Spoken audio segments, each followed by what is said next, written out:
Assalamualaikum warahmatullahi wabarakatuh. Alhamdulillah wa syukurillah, anak-anakku kita diberi kesehatan untuk belajar modul matematika peminatan kelas 12 hari ini. Hari ini kita belajar untuk modul yang ke-7 di PJJ ke-9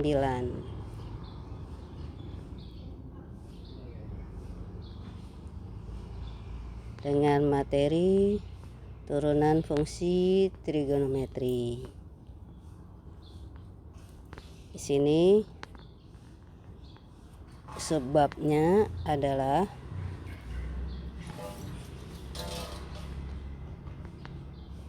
penggunaan turunan dalam fungsi trigonometri, yaitu fungsi turun dan fungsi naik. Seperti biasa, kita selalu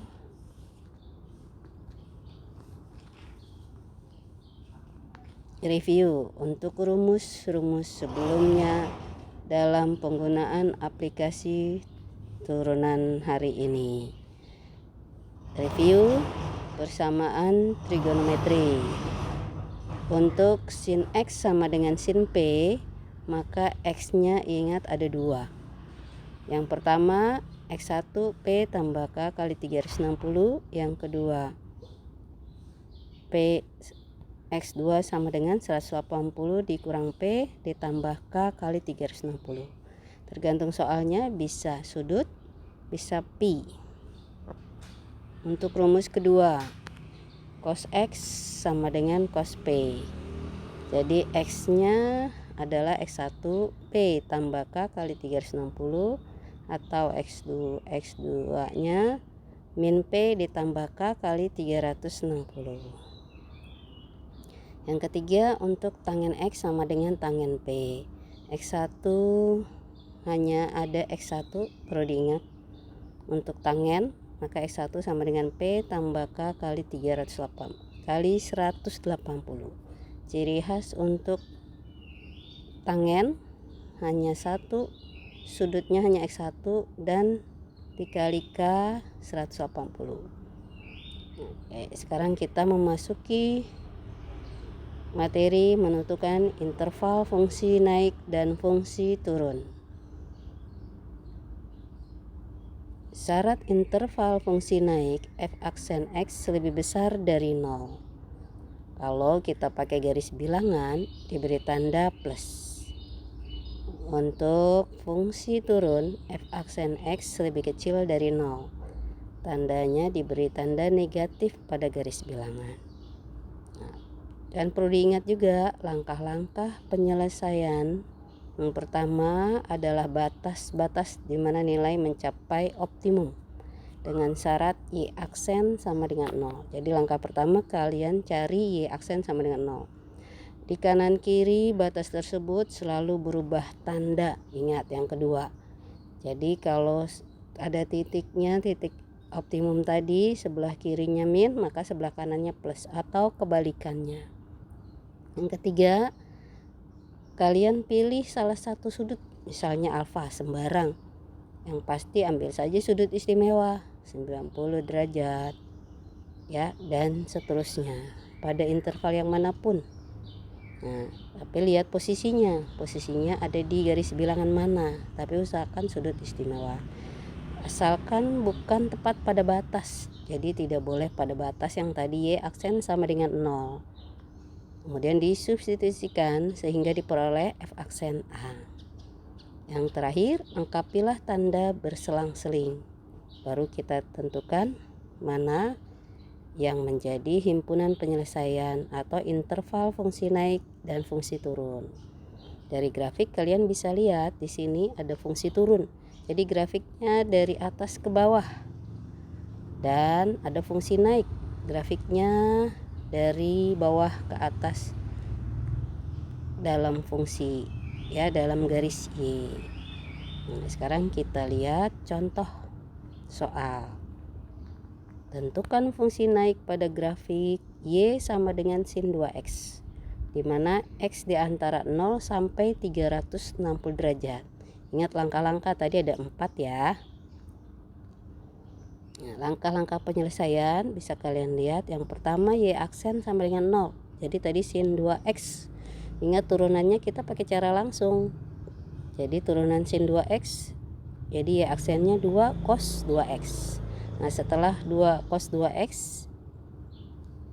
sama dengan 0, karena Y aksen harus sama dengan 0. Jadi turunkan 2 cos 2X sama dengan 0.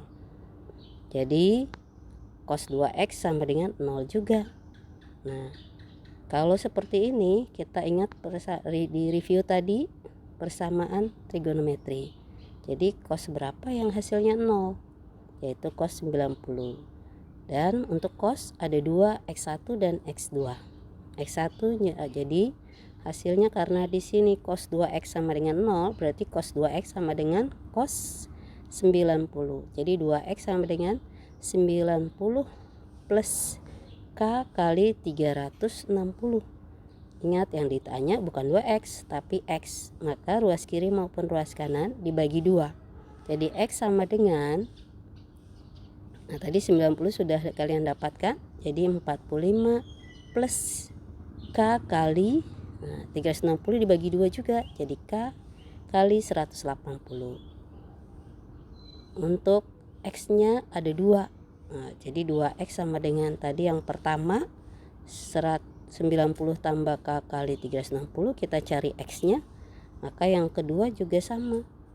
Jadi 2X sama dengan min. Ingat untuk cos 1 plus 1 min. Min 90 plus K kali 100 kali 360. Maka diperoleh. Jadi yang kedua X sama dengan bagi 2 ruas kiri maupun ruas kanan, min 45 ditambah K kali 180 bagi ruas kiri ruas kanan. Nah, K adalah konstanta sembarang bilangan. Ingat batas hanya dari 0 sampai 360. Jadi kita ambil sekarang yang untuk X1. X1 sama dengan 45 ditambah K kali 180. Ambil K nya 0, mulai dari 0, dari 1, 2 dan seterusnya. Juga bisa negatif. Nah ini didapat kalau K nya 0 dapatnya 45, K nya 1 dapatnya, nah bisa kalian lihat di sini K nya 2.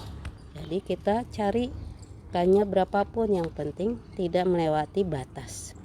Begitu juga untuk X2. Di sini min 45 ditambah K kali 180. Kalian ambil K nya, boleh 1, 2, 3. Nah maka dapat titiknya berapa saja untuk membuat garis bilangan. Sudutnya adalah 45 derajat, 135 derajat, 225 derajat, dan 315 derajat. Setelah dapat garis bilangan, jadi dari 0 sama 360, jadi boleh titiknya tidak usah ditulis ya. Nah kita mau sekarang tahap ketiga, mau cari plus minusnya di mana. Jadi ambil sembarang X. Tadi sudah ibu ingatkan, X nya harus sudut istimewa. Jadi kita ambil X nya 90. Nah lihat yang tanda merah X 90. 90 ada di posisi mana? Ada di interval mana di garis bilangan? Oh ada di antara 45 sampai 135. Nah setelah kita ambil X sama dengan 90, substitusinya kemana? Jangan ke soal, tapi ke turunan, ke Y aksen ya. Jadi tadi turunannya adalah 2 cos 2X. Jadi substitusi, kalian masukkan X nya 90. Jadi 2 cos 2 kali 90, 2 cos 180. Cos 180, cos 180 derajat berapa? Min 1. 2 dikali min 1 dapatnya min. Yang dilihat tandanya saja. Berarti interval antara 45 derajat dan 135 derajat itu bernilai negatif. Nah, kalau bernilai negatif antara 45 sampai 135, berarti sebelah kiri 45 plus. Ingat poin keempat, langkah-langkah. Terus setelah di antara 135 sampai 225 itu juga plus. Maka 225 sampai 315 itu jadi min. Karena yang ditanya adalah fungsi naik, berarti kita ambil yang bernilai positif. Jadi jawabannya fungsi naik pada interval X di antara 0 sampai 45 derajat. Kenapa tidak pakai sama dengan X di antara? Karena di sini soalnya juga tidak pakai sama dengan.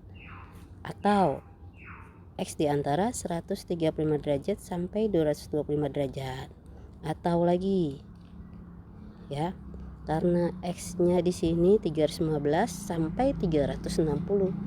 Karena intervalnya di soal dari 0 sampai 360. Itu jawaban contoh soal ya untuk fungsi naik. Kalau fungsi turun berarti kita ambil yang garis bilangannya bernilai negatif. Alhamdulillah ibu sudah jelaskan semua. Hati kalian mudah-mudahan digunakan dalam mengerjakan tugas 7 ya, soal-soal di bawah ini atau LK7 yang berisi ada 2 nomor. Mudah-mudahan bermanfaat dan kalian bisa memahami materi ini. Sekian, billahi taufiq wal hidayah. Wassalamualaikum warahmatullahi wabarakatuh.